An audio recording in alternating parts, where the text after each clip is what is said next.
आता बातमी आहे राज्याच्या राजकीय वर्तुळातून। राज्यसभेसाठी महाविकास आघाडीकडून शरद पवारांना दिल्लीत पाठवण्याचा निर्णय झालाय। आता उद्धव ठाकरेंसह 9 आमदारांची विधान परिषदेची टर्म 13 मे रोजी संपते। अशावेळी उद्धव ठाकरेंनी पुन्हा एकदा परिषदेवर जावं असं त्यांच्या नेत्यांसह त्यांच्या कार्यकर्त्यांनाही वाटतंय। खासदार संजय राऊतांनी तसा दावा करत मित्रपक्षांना एक सूचक संदेश दिलाय।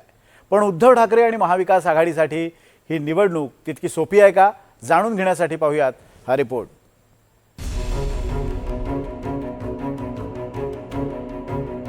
राज्यसभेच्या महाराष्ट्रातील 7 जागांसाठी निवडणूक बिनविरोध झाली आहे।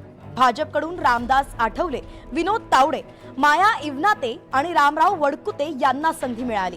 अजित पवारांच्या राष्ट्रवादीकडून अजितदादांचे पुत्र पार्थ पवारांना राज्यसभेवरती पाठवण्यात आलंय, तर शिवसेनेकडून ज्योती वाघमारेंना संधी देत एकनाथ शिंदेंनी सगळ्यांनाच धक्का दिला। दुसरीकडे महाविकास आघाडीकडून शरद पवारांना पुन्हा दिल्लीला पाठवण्याचा निर्णय झालाय आणि म्हणूनच ही निवडणूक बिनविरोध झाली आहे। पण आता विधान परिषदेची निवडणूक बिनविरोध होणार का असा एक प्रश्न उपस्थित होऊ लागलाय। कारण ठाकरे गटाचे खासदार संजय राऊतांनी विधान परिषदेबाबत केलेल्या वक्तव्यानंतर सावध भूमिका घेतली आहे। संजय राऊत नेमकं काय म्हणाले पाहूयात। राज्यसभा जर महाविकास आघाडीतल्या एखाद्या पक्षाला गेली असेल, आमचे 20 आमदार आहेत, लक्षात घ्या। महाविकास आघाडीतला सगळ्यात मोठा पक्ष 20 आमदारांचा आहे आमचा, आणि आमचे 20 आमदार असताना सुद्धा आम्ही राज्यसभा आमच्याकडून राष्ट्रवादी काँग्रेसला गेलो, कारण शेवटी आम्हाला एकत्र काम करायचं आहे। त्याच्यामुळे आता 20 आमदारांचा जो पक्ष आहे आणि इतर पक्ष, प्रमुख पक्ष, इतर पक्ष आम्हाला एकत्र बसून चर्चा करावी लागेल। ते आता सांगतील ना स्वतः, त्यांची इच्छा जी आहे ती माझ्याकडून व्यक्त होणं बरोबर नाही। पण आम्हाला असं वाटतं सगळ्यांना की उद्धवजींनी या राज्याचं नेतृत्व केलेलं आहे, उत्तम प्रकारे नेतृत्व केलं आहे, संकट काळात नेतृत्व केलं आहे। त्यांच्यासारख्या नेत्यानं विधान परिषदेमध्ये असणं हे महाविकास आघाडीसाठी एक चांगले संकेत असतील आणि एक आमच्या आमदारांना एक बळ मिळेल त्याच्यामुळे। विधान परिषदेसाठी राऊतांनी आक्रमक पवित्रा घेतल्यानंतर महाविकास आघाडीतील काँग्रेस आणि शरद पवारांच्या राष्ट्रवादीनं सावध भूमिका घेतली आहे।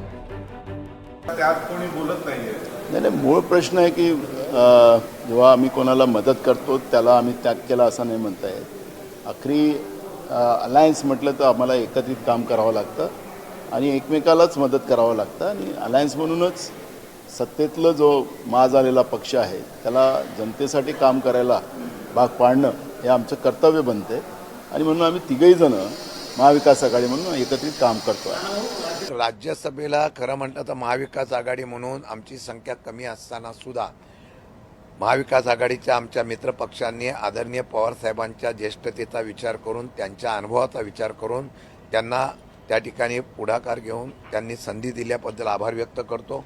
आणि महाविकास आघाडी म्हणूनच पुढं भविष्य काळामध्ये जे काही निर्णय घ्यायचे आहेत, विधान परिषदेची आता निवडणूक आहे त्या संदर्भामध्ये सुद्धा एकत्र बसून आम्ही निर्णय घेऊ। दरम्यान राऊतांनी विधान परिषदेच्या जागेवरती केलेल्या दाव्यानंतर सत्ताधारी पक्षांच्या सगळ्याच नेत्यांनी राऊतांवरती अगदी खोचक टीका केली आहे।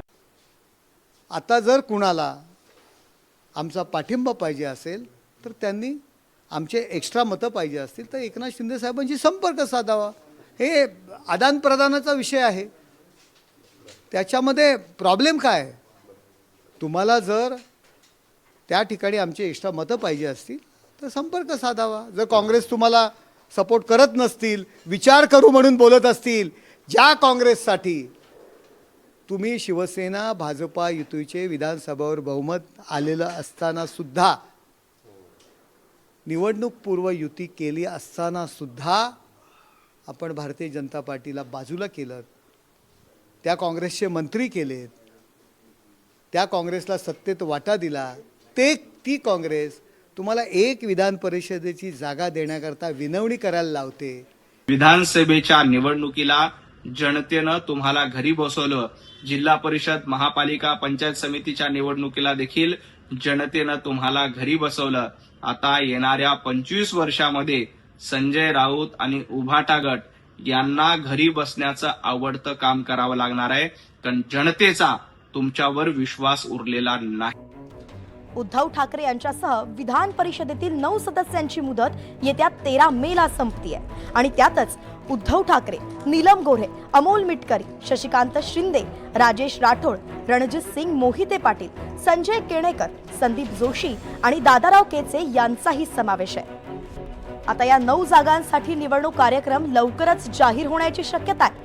पण विधान परिषदेच्या निवडणुकीसाठी गुप्त मतदान पद्धती आहे आणि म्हणूनच ही निवडणूक विरोधी बाकांवरील महाविकास आघाडीसाठी आव्हानात्मक असणार आहे. त्यामुळे आघाडीला मतांचं गणित जुळवूनच उमेदवार निश्चित करावा लागेल. विधान परिषदेच्या मागील 2 निवडणुकीत आघाडीची मतं फुटली होती.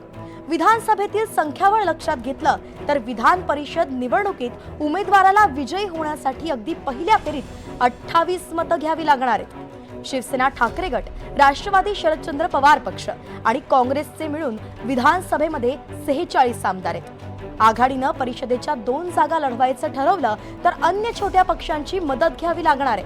शिवाय आपली मतं फुटणार नाहीत याचीही खबरदारी घ्यावी लागेल. राज्यसभा निवडणुकीत काँग्रेस आणि ठाकरेंच्या शिवसेनेनं शरद पवारांना पाठिंबा दिलाय. आता विधान परिषदेत शरद पवारांची राष्ट्रवादी उमेदवार देण्याची शक्यता कमीच आहे, तर काँग्रेस आणि ठाकरे गटाचा प्रत्येकी 1 उमेदवार असू शकतो. बरं, असं असलं तरी आपलं एकही मत फुटू न देता 2 उमेदवार निवडून आणण्याचं मोठं आव्हान महाविकास आघाडी समोर आहे आणि त्यातच मागच्या अनुभवानं भाजप तर अजूनच मजबूत बनली आहे. तेव्हा खुद्द उद्धव ठाकरेंसाठी ही निवडणूक वाटते तितकी सोपी नाही, हे नक्की. Bureau report, NDTV Marathi.